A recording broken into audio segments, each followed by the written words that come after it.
Hi, I'm Marissa and welcome back to my channel, where today we are talking about content inspo. So one of the hardest things to figure out is not only setting up your channel and getting everything ready and cohesive and branding and all that crazy stuff, but then you gotta create content. So the biggest question is what kind of content? Because if you're like me, I'm all about efficiency and intentionality. So I don't wanna just create content to create content. I wanna create content that's gonna convert to new followers, to more views, to more subscribers, to better ads, whatever it may be.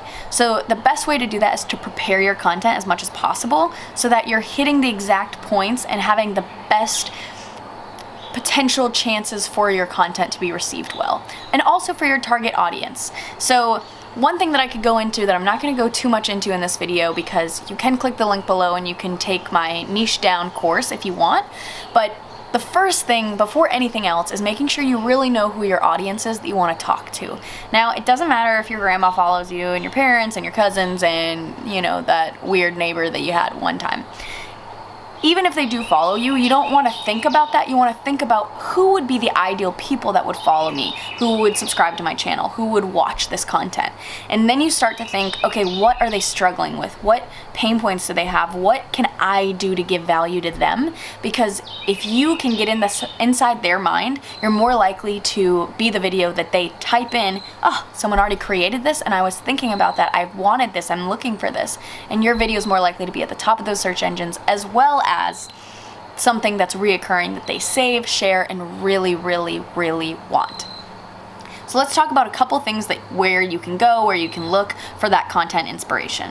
One being, we're talking YouTube, I'm talking the trending tab on YouTube. Now, when you open up your mobile app or you open up desktop, there is a trending button. And so the best thing to do, to be honest, is to check what is culturally relevant right now, what is already working, what is already generating views and likes. Now, the one thing about this is there might be a large market for it, so there might already be a lot of videos similar to that, but the earlier you can get on a trend, the better you have for a chance of really blowing up and having that viral video feel and potential. So the whole goal for that is to see what's happening right now and how can you add your own spin. Maybe you change the title to be more captivating than the videos you're seeing. One thing you can also do is maybe also check the trending tabs in Twitter. What are those trending hashtags? What are the trending hashtags in TikTok? But the only note there is you'll find some commonality between all of them, because most of the time the trending things are what's culturally relevant. Maybe it's voting season right now. Maybe it's seasonal things, a Christmas cover that you as an artist could release. Different holiday look outfit ideas if you are a fashion guru or blogger or anything along those lines. So there might be things that come up that you can plan for, but also checking there might be certain hashtags that are trending on TikTok that are specific to TikTok. So if you do a specific TikTok trend on YouTube, you might not see that conversion the same way you would. So the biggest and first and easiest thing to do is check the trending tab on YouTube. The next one after YouTube Trends is Google Trends. So as you probably know, YouTube or Google owns YouTube. So another great way to check what's trending is Google Trends, because it also scrapes information that's not just on YouTube. This is now going to scrape blogs, websites, articles, different things across the web that you can use in accompaniment to your YouTube trending tab as well. So this is just another great way to combine the two, see what's working, and then make moves quickly on anything that's trending, because you kind of want to be in that first boat or flood of content. The next one, now we're getting more specific to you, so don't you worry. The next one is answerthepublic.com. Now, if you're like me, I hadn't heard about this for a long time, and it has quickly become one of my favorite ways to look up what people are searching online in my market. So I'm a content creator just like you, and maybe a small business owner like many of you as well. I'm constantly going, what are my ideal people, customers, fans, users, whatever, what are they gonna be needing right now? So instead of just checking what's culturally relevant, this allows you to type in any industry you're in, food, nutrition, health, fitness, fashion, beauty, marketing, digital marketing, advertising. For me, whatever those keywords are in a big scope or your industry, baseball, hockey, whatever it may be, type that in and you're gonna see almost like a spider web net of all the sentences and questions and statements that people are typing in any search engine. So this is literally telling you what questions your ideal people have. Maybe for me, it's digital marketing. Maybe they're typing in how to run Facebook ads. And I go, oh, I need to create a course on that. Or I have a course on that. Maybe I need to create more content and push that I have a course if people are looking for that.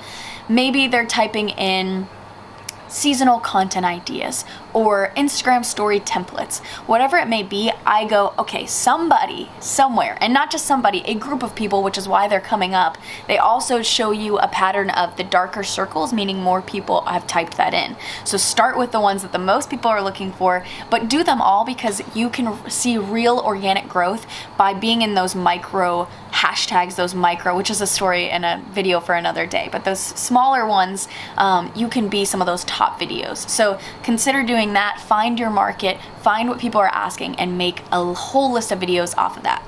The next one, look up your competitors' comments. So this is freaking huge and has been a game changer.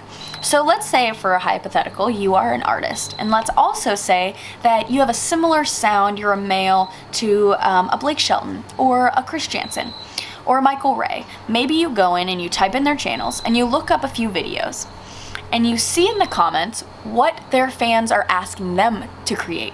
Maybe they're like, oh, Blake, you would sound great covering Tennessee whiskey.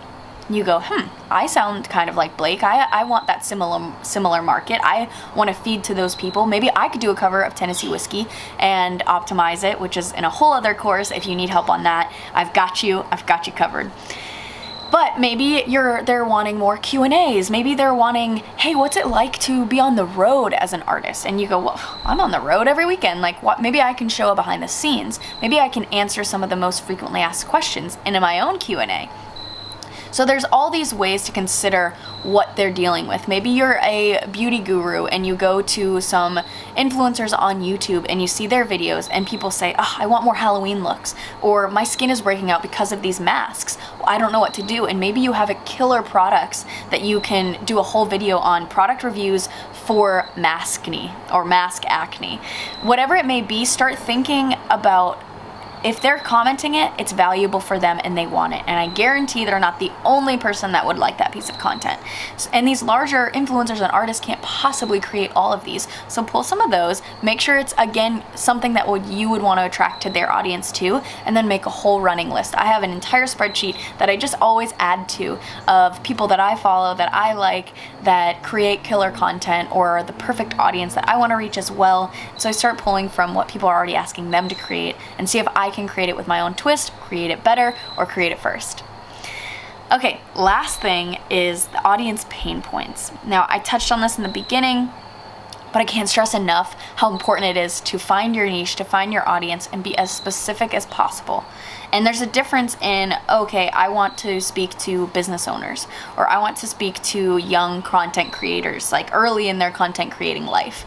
That's a lot of people. That could be a very large and wide net, and then I have a harder time reaching those people. So the more you can niche down, the more you can say my ideal person, not just someone that could like my content or could like my products.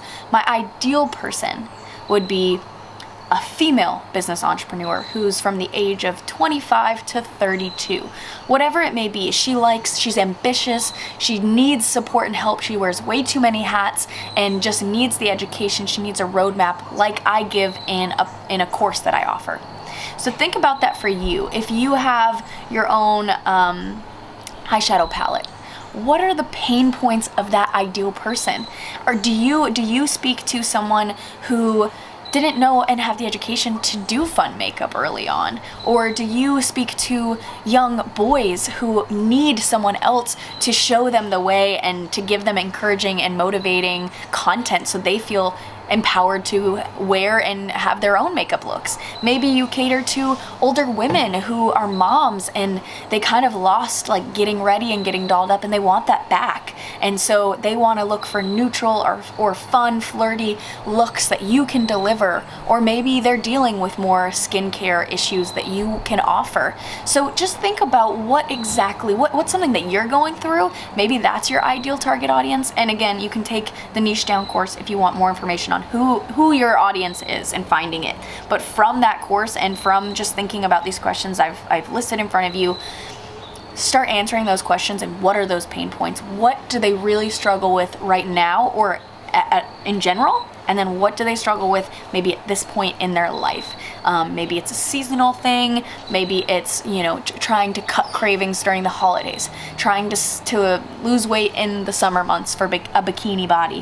Whatever it may be, look for those either seasonal or evergreen, meaning it's always going to be a struggle for your ideal person. You're always going to be looking for someone early in their stages of X. And so once they grow out of that, maybe they still come back for your content, but you are hitting a pain point in their life, which is why they need your content, they need your advice, they need your products, they need anything regarding you. So hopefully that was helpful. I have more suggestions and more ways to come up with content in the YouTube Trilogy course that I am launching. So if you want something more in depth, you really want to maximize and optimize your YouTube channel, as well as make micro pieces of content from your long form YouTube videos so you can push them onto other platforms, let me know. Click the link down below, and I hope this was helpful. If you have questions, you want to know more, please comment below, let me know. Like the video, give it a thumbs up if you enjoyed it or you found any of these helpful, and don't forget to push the subscribe button and turn on the bell notifications so you get notified anytime I release a new video, and I will see you in the next video.